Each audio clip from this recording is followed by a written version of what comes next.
Lecture 2 है। पिछले lecture में हमने लैंग्वेज के बारे में पढ़ा था कि इस सीरीज़ में हम कौन कौन सी लैंग्वेज सीखेंगे और इन लैंग्वेज का क्या काम है एक वेबसाइट बनाने में। तो आज से हम HTML शुरू करेंगे। तो HTML की फुल फॉर्म होती है hyper text markup language. It is a markup language, not a programming language, use in which tags right text number and describe the structure of web page. यानी ये एक markup language है, ना कि एक programming language, जिसमें हम tag use करते हैं टेक्स्ट लिखने के लिए, नंबर लिखने के लिए और एक स्ट्रक्चर बनाने के लिए अपने वेब पेज के अंदर। HTML element tell the browser how to display the content. HTML जो एलिमेंट है वो ब्राउज़र को ये बताते हैं कि इस डिस्प्ले में आपने कौन सा कॉन्टेक्ट शो कराना है। तो HTML क्रिएट बाय यानी HTML को किसने बनाया? टिम बर्नर्स-ली ने 1991 में। तो इसके अगर स्ट्रक्चर देख लेते हैं, स्ट्रक्चर ऑफ HTML।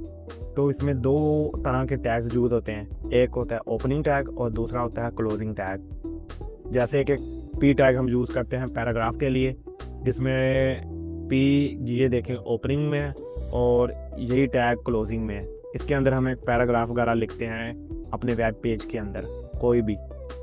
और ऐसे टैग होते हैं जिनके ओपनिंग टैग तो होता है लेकिन क्लोजिंग टैग नहीं होता।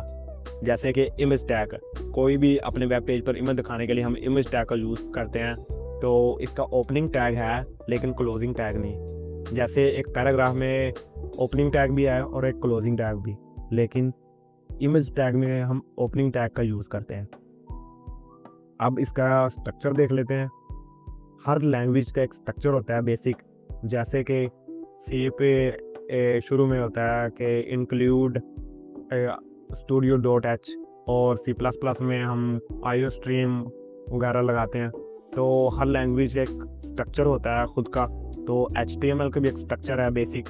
तो सबसे पहले हम लिखेंगे अब doc.html। इसका काम क्या होता है कि जिस तरह हमने बताना होता है अपने सॉफ्टवेयर को कि हम कौन सी लैंग्वेज यूज़ करने वाले हैं, तो इस doc.html का भी काम इसी तरीके से है कि हम अपने सॉफ्टवेयर को बताते हैं कि हम HTML लिखने वाले हैं। तो इसके बाद हम HTML लिखते हैं ओपनिंग और क्लोजिंग में। यहाँ ओपनिंग हो रहा है HTML और यहाँ क्लोजिंग हो रहा है। और इसके अंदर भी हम टैग यूज़ करते हैं हेड टैग। हेड टैग के अंदर हम अपने टाइटल वगैरह और जो भी आपने किसी चीज़ को लिंक करना है, किसी दूसरी वेबसाइट को इस वेब पेज के अंदर लिंक करना है, तो उस चीज़ को हम इधर राइट करेंगे। तो टाइटल में हम जो भी चीज़ लिखने वाले हैं उस चीज़ का टाइटल दे देंगे और हेड टैग को क्लोज कर देंगे। इसके बाद आ जाते हैं बॉडी। बॉडी के अंदर हम तमाम HTML की कोडिंग वगैरह करेंगे। जो भी हमने अपनी वेबसाइट और वेब पेज के अंदर दिखाना है, जैसे इमेज, कोई टेक्स्ट, तो उस चीज़ को हम बॉडी के अंदर लिखेंगे। और इसमें भी टैग यूज़ होते हैं, ओपनिंग, क्लोजिंग या अकेले ओपनिंग। तो इन टैग हम बॉडी के अंदर लिखें, तमाम की तमाम HTML बॉडी के अंदर लिखेंगे। ये स्ट्रक्चर बनाने के बाद हम बॉडी के अंदर तमाम HTML लिखेंगे। तो इस चीज़ को एक बार कोड करके हम देख लेते हैं अपने VS कोड के अंदर। तो VS कोड मैंने इंट्रोडक्शन में बता दिया था कि आपने किस तरह डाउनलोड वगैरह करना है। VS कोड डाउनलोड करने का बहुत ही आसान तरीका है। आप कोई भी क्रोम ब्राउज़र पर जाएं और वहाँ टाइप लिखें VS कोड, तो आपकी इसकी वेबसाइट शो हो जाएगी। तो वेबसाइट पर क्लिक करेंगे तो आपको, अगर आप विंडो यूज़ कर रहे हैं तो विंडो के लिए डाउनलोड कर लें। अगर आप एप्पल का लैपटॉप यूज़ कर रहे हैं, एप्पल का सिस्टम यूज़ कर रहे हैं, तो आप एप्पल के लिए इस VS कोड को डाउनलोड कर लें। और डाउनलोड करने के बाद आप इसे कंप्लीट इंस्टॉलेशन कर लें।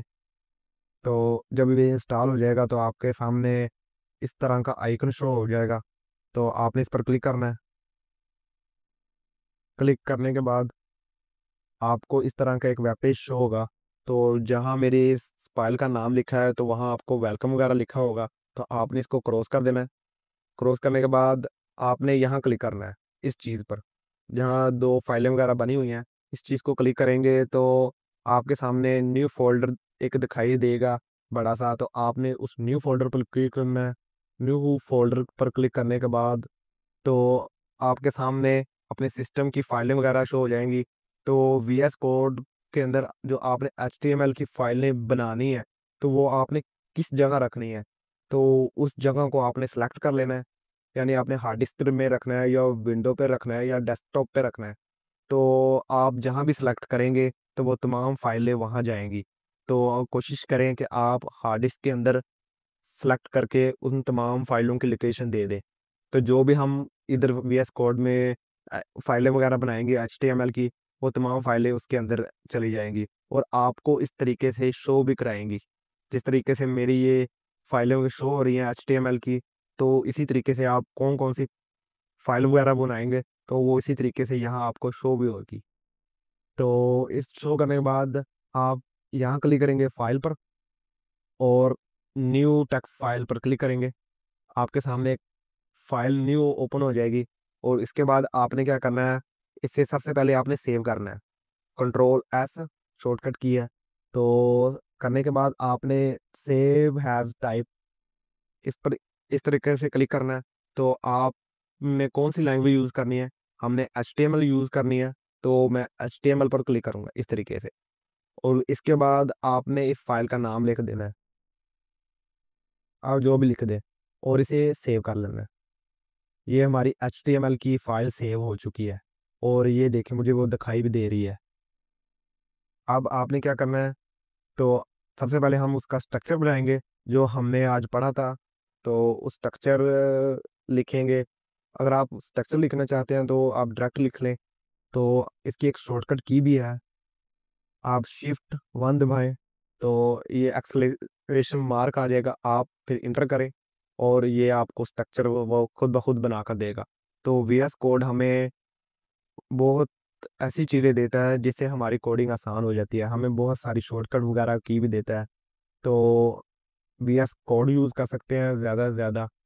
तो अगर आप चाहते हैं कि कोई और सॉफ्टवेयर यूज़ करें तो वो भी आप सॉफ्टवेयर यूज़ करें, जो भी आपको आसान लगे तो आप यूज़ कर सकते हैं। मैं आपको रिकमेंड करूँगा कि आप वीएस कोड यूज़ करें ताकि आप कोडिंग में आपकी आसानी हो और आप जल्द एक वेबसाइट वगैरह बनाना सीख लें।